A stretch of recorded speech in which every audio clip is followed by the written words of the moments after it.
नमस्कार, स्वागत है आपका मौसम तक चैनल पर। मैं हूं देवेंद्र त्रिपाठी। आज 29 जनवरी है और आज के दिन दिल्ली के विजय चौक पर आयोजित होता है बीटिंग रिट्रीट कार्यक्रम, जिसमें तमाम सेनाओं के तीनों सेनाओं के जो बैंड वादक दस्ते हैं वो बेहतरीन धुनों का प्रदर्शन करते हैं, कदम से कदम मिलाते हुए बेहतरीन प्रदर्शन होता है। और साथ ही साथ इस बार दोस्तों योजना थी चित्र और रंगों के जरिए विजुअल आर्ट्स और ऑडियो और विजुअल के माध्यम से भारत के इतिहास को दर्शाए जाने की, जो साउथ ब्लॉक और नॉर्थ ब्लॉक की बिल्डिंग के सामने दिखाया जाना था। और साथ ही साथ 3500 ड्रोन्स तैयार किए गए थे जिन्हें आज दर्शाया जाना था, जिसके जरिए भारत की विकास यात्रा को, इतिहास को और आधुनिकता को दिखाया जाना था। लेकिन आज बारिश हो रही थी और बारिश के बीच में ये कार्यक्रम आयोजित हुआ, लेकिन ड्रोन शो और ये ऑडियो विजुअल प्रोग्राम नहीं हो सका।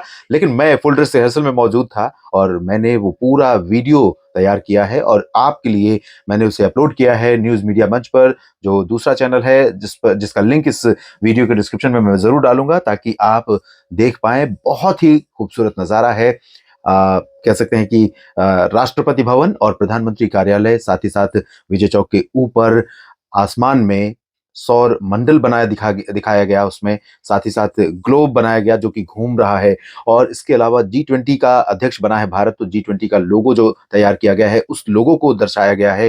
भारत के द्वारा मेक इन इंडिया कार्यक्रम के तहत जो भी बड़े प्रोजेक्ट तैयार किए जा रहे हैं उनको दर्शाया गया है। तो बेहद खूबसूरत है, आप देखना चाहें तो उसमें जरूर देखें। फिलहाल बात करते हैं मौसमी सिस्टमों की। स्ट्रॉन्ग इंटेंस वेस्टर्न डिस्टर्बेंस इस समय उत्तर भारत को पहाड़ों से लेकर मैदानी इलाकों तक प्रभावित कर रहा है, तक के क्षेत्रों को। राजस्थान के कई हिस्सों में सीकर और अजमेर समेत तमाम ये हिस्सा है जोधपुर के पूरब में और ऊपर में चूरू तक, इन सभी भागों में कई जगहों पर काफी बारिश हुई है। और यहाँ पर अजमेर में सबसे ज्यादा पिछले 24 घंटों में सबसे ज्यादा 32 मिलीमीटर वर्षा रिकॉर्ड की गई। मैदानी इलाकों में सबसे अधिक वर्षा का आंकड़ा अजमेर में रहा। और यहाँ जो बारिश हुई है उसके साथ ओलावृष्टि भी हुई है। साथ ही साथ हरियाणा पंजाब के कुछ इलाकों में बारिश के साथ ओलावृष्टि हुई है। दिल्ली में सुबह लगभग 11 बजे से रुक रुक कर बूंदें पड़ रही हैं, कहीं पर लाइट शावर्स, कहीं पर बूंदाबांदी। तो इस तरह की बारिश पूरे एंटायर स्ट्रेच में रिकॉर्ड की गई है। वेस्ट यूपी में भी कुछ स्थानों पर और वेस्ट एमपी में भी, साथ ही साथ गुजरात के कुछ इलाकों में बारिश की गतिविधियां हुई हैं। WD पश्चिमी विक्षोभ पूरब में बढ़ रहा है, लेकिन अभी इसका इंपैक्ट यहां पर रहेगा और कल भी रहेगा, यानी 30 जनवरी के दिन भी रहेगा। इधर निम्न दबाव का क्षेत्र बंगाल की खाड़ी से आगे बढ़ते हुए भारत के तटों के करीब पहुंच रहा है, लेकिन ये उत्तर पश्चिमी दिशा में भले बढ़ेगा, श्रीलंका के ऊपर से आगे बढ़ेगा। इसके बावजूद इसके प्रभाव से पूर्वी क्षेत्र में तमाम इलाकों में बादलों का इंपैक्ट बढ़ने वाला है, ऐसे संकेत मिल रहे हैं। इसके अलावा एक चीज और आपको बता दूं कि अगला जो वेस्टर्न डिस्टर्बेंस है उत्तर भारत में, वो 2 फरवरी के आसपास दस्तक दे सकता है। तो इन सभी स्थितियों में अगले 24 घंटों में यानी 30 जनवरी के दिन कैसा मौसम रहेगा, आइए जानते हैं। उत्तर भारत के पर्वतीय इलाकों पर हिमाचल प्रदेश और जम्मू कश्मीर, उत्तराखंड, इन सभी क्षेत्रों में कई जगहों पर वर्षा और बर्फबारी की जो एक्टिविटी जारी है आज, वो कल भी बनी रहेगी। उत्तराखंड में लंबे समय के बाद काफी इंटेंस स्पेल होने जा रहा है और आज भी हो रहा है। रात में भी ये कंटिन्यूटी बनी रहेगी और कल दिन भर यहां पर बारिश होने की संभावना है। देहरादून, ऋषिकेश, हरिद्वार और नैनीताल, मसूरी, पिथौरागढ़, इन सभी क्षेत्रों में भी कई जगहों पर वर्षा और बर्फबारी नैनीताल और मसूरी में कुछ स्थानों पर हो सकती है। ऊपरी इलाकों में हैवी स्नोफॉल के चांसेस हैं। काफी चैलेंजिंग वेदर कंडीशन यहां पर होगी और साथ ही साथ अवलांच यानी हिमस्खलन की घटनाएं भी हो सकती हैं। तो कई रास्ते बंद हो सकते हैं, बहुत ज्यादा चैलेंजिंग वेदर होगा यहाँ पर। टूरिस्ट के लिए रोमांचक वेदर तो होगा ही, लेकिन चैलेंजिंग वेदर भी होगा। साथ ही शिमला से लेकर धर्मशाला, चंबा, ऊना समेत तमाम जगहों पर, इधर उधमपुर, कटरा से लेकर जम्मू और श्रीनगर, गुलमर्ग, काजीगुंड, पहलगाम, इन सभी भागों में वर्षा और बर्फबारी का जो स्पेल है वो लगातार जारी रहेगा। गिलगित बाल्टिस्तान, मुजफ्फराबाद से लेकर लद्दाख के बीच में भी लाइट स्नोफॉल या रेन के चांसेस बने रहेंगे। मैदानी इलाकों में सिचुएशन थोड़ी सी बदलती हुई नजर आएगी दोपहर के बाद, लेकिन उससे पहले खासतौर पर बदलाव होगा राजस्थान के पश्चिमी हिस्सों में, जहां पर सुबह के समय लगभग 8-9 बजे के बाद से यहां पर ठंडी हवाएं चलनी शुरू हो जाएंगी। तो हो सकता है यहां पर चूरू के पश्चिम में गंगानगर, हनुमानगढ़ और बीकानेर से लेकर जोधपुर, जालौर, जैसलमेर, बाड़मेर, इन सभी क्षेत्रों में कई जगहों पर तापमान में गिरावट आ जाए सुबह के समय।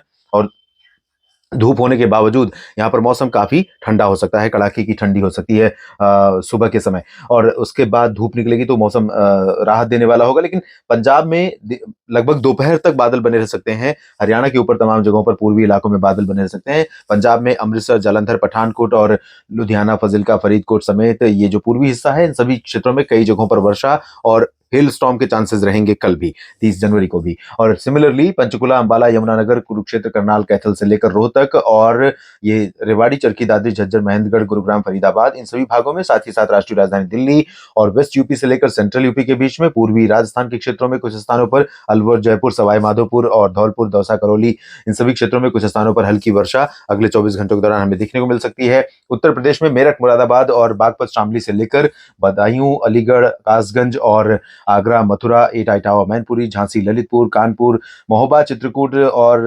लखनऊ, साथ ही साथ बहराइच, सीतापुर, बरेली, शाहजहांपुर, इन सभी भागों में कुछ स्थानों पर लाइट रेन होने की संभावना नजर आ रही है। बाकी पूर्वी उत्तर प्रदेश के क्षेत्रों की स्थिति देखें तो लखनऊ के पूरब में और कानपुर के पूरब में फतेहपुर तक बादल रहेंगे। हो सकता है अयोध्या और सुल्तानपुर तक बादल दिखाई दें और कुछ बूंदाबांदी अयोध्या में भी हो जाए, लेकिन ज्यादा चांसेस अभी फिलहाल नहीं है अगले 24 घंटों के लिए। प्रयागराज से लेकर वाराणसी और सोनभद्र, मिर्जापुर, भदोही, गाजीपुर, मऊ और बलिया, देवरिया, आजमगढ़, जौनपुर समेत ये वाला जो हिस्सा है, इन भागों में थोड़े बहुत बादल छा सकते हैं, लेकिन बारिश की उम्मीदें यहाँ पर नहीं नजर आ रही हैं। बिहार, झारखंड और पश्चिम बंगाल में भी शुष्क मौसम रहेगा, यहाँ पर बादल नहीं होंगे, बारिश की उम्मीदें भी नहीं, लेकिन बिहार में पूर्वी पश्चिमी हवाएं इस तरह से चलेंगी। तो सिवान, गोपालगंज, चंपारण से लेकर पटना और वैशाली समेत दरभंगा, भागलपुर, किशनगंज, पूर्णिया, अररिया, गया, बक्सर, कैमूर सभी जगहों पर तापमान में गिरावट होगी सुबह और रात के समय। दिन में भी टेम्परेचर नॉर्मल के करीब रहेगा, धूप रहेगी, लेकिन इसके बावजूद तापमान नॉर्मल से थोड़ा नीचे हो सकता है, ठंडा हो सकता है मौसम। रांची, जमशेदपुर, देवघर, डाल्टनगंज, दुमका समेत तमाम जो शहर हैं पूरब के हों या पश्चिम के, सभी जगहों पर सिमिलर वेदर कंडीशन रहेगी, यानी मेनली क्लियर और ड्राई वेदर एक्सपेक्टेड है यहाँ पर। पश्चिम बंगाल में अलीपुरद्वार, कोलकाता, दीघा, मिदनापुर समेत 24 परगना, उत्तरी दिनाजपुर, दक्षिणी दिनाजपुर और इधर सिलीगुड़ी, जलपाईगुड़ी, दार्जिलिंग और सिक्किम में गैंगटोक, इन सभी क्षेत्रों में ड्राई वेदर रहेगा। पूर्वोत्तर भारत में अरुणाचल समेत असम, मेघालय, नागालैंड, मणिपुर, मिजोरम, त्रिपुरा, इन सभी क्षेत्रों में भी शुष्क मौसम की संभावना है। मध्य प्रदेश पर यहाँ पर बारिश हो रही है आज, और अनुमान है कि 30 जनवरी को भी कुछ इलाकों में ग्वालियर, शिवपुरी, श्योपुर, भिंड, मुरैना, दतिया, गुना और टीकमगढ़ से लेकर सागर तक बारिश के आसार रहेंगे। खजुराहो, पन्ना और ये वाला जो रीजन है, इन भागों में बारिश हो सकती है। रीवा, छतरपुर तक बादल पहुंच सकते हैं और हो सकता है कि इन भागों में भी कहीं कहीं पर बूंदाबांदी हो। बाकी जगहों पर जबलपुर, मांडला, बालाघाट से लेकर उमरिया, शहडोल, अनूपपुर, डिंडोरी, सिंगरौली, इन सभी क्षेत्रों में सीधी, इन सभी भागों में ड्राई वेदर रहेगा। और पश्चिम में उज्जैन, इंदौर, रतलाम, नीमच, मंदसौर, धार, खरगोन, इन सभी भागों के साथ साथ राजधानी भोपाल में भी शुष्क मौसम की ही संभावना दिखाई दे रही है। बैतूल और खरगोन के बीच में कुछ बादल यहाँ हो सकते हैं, थोड़ी बहुत बूंदाबांदी हो सकती है। बाकी गुजरात में ड्राई वेदर हो जाएगा और कच्छ, सौराष्ट्र में पश्चिमी क्षेत्रों में हवाएं उत्तरी दिशा की आनी शुरू हो सकती हैं। तो रात में यहाँ पर मौसम आज के मुकाबले आपको 30 जनवरी को थोड़ा ठंडा ज्यादा दिखाई देगा।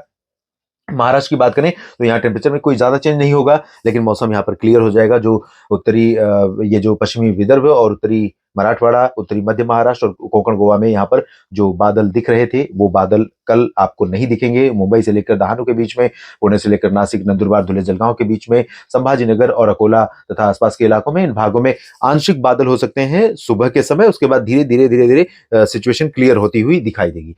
बाकी विदर्भ के क्षेत्रों में, दक्षिणी भागों में, इन सभी भागों में क्लियर वेदर रहने की संभावना है। और छत्तीसगढ़, ओडिशा में कोई ज्यादा चेंज नहीं है, लेकिन जो लो प्रेशर डिप्रेशन बनने जा रहा है 30 और 31 जनवरी के बीच में, और ये आगे बढ़ेगा श्रीलंका की तरफ, इसके प्रभाव से काफी बादल यहाँ पर बंगाल की खाड़ी में इकट्ठा हो चुके हैं और बने हुए हैं।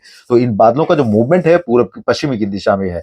यहाँ पर उड़ीसा के तटों पर और तटीय आंध्र प्रदेश, तटीय तमिलनाडु, इन सभी भागों पर बादल छाएंगे, लेकिन बारिश तटीय उड़ीसा या आंतरिक उड़ीसा और छत्तीसगढ़ में एक्सपेक्टेड नहीं है। तेलंगाना में भी शुष्क मौसम रहेगा और कर्नाटक के लगभग सभी क्षेत्रों में ड्राई वेदर रहेगा। आंतरिक कर्नाटक, आंतरिक आंध्र प्रदेश यानी रायलसीमा में भी शुष्क मौसम की संभावना है, लेकिन तटीय आंध्र प्रदेश के क्षेत्रों में, खासतौर पर दक्षिणी भागों में, यहाँ कुछ स्थानों पर बारिश हो सकती है। प्रकाशम और नेल्लोर के बीच में, श्रीहरिकोटा में भी बारिश हो सकती है। विशाखापट्टनम, कलिंगापट्टनम के बीच में ये जो रीजन है, इन भागों में शुष्क मौसम रहेगा। तटीय तमिलनाडु में कुछ स्थानों पर और आइसोलेटेड प्लेसेस पर, इंटीरियर तमिलनाडु और केरल में एक दो जगहों पर, लक्षद्वीप में बारिश होने के आसार दिखाई दे रहे हैं। तो देश भर में कुछ इस तरह का मौसम रहेगा। बने रहेगा मौसम तक चैनल के साथ, और एक्सक्लूसिव वीडियोस और जानकारियों के लिए जुड़िए न्यूज मीडिया मंच के साथ। धन्यवाद।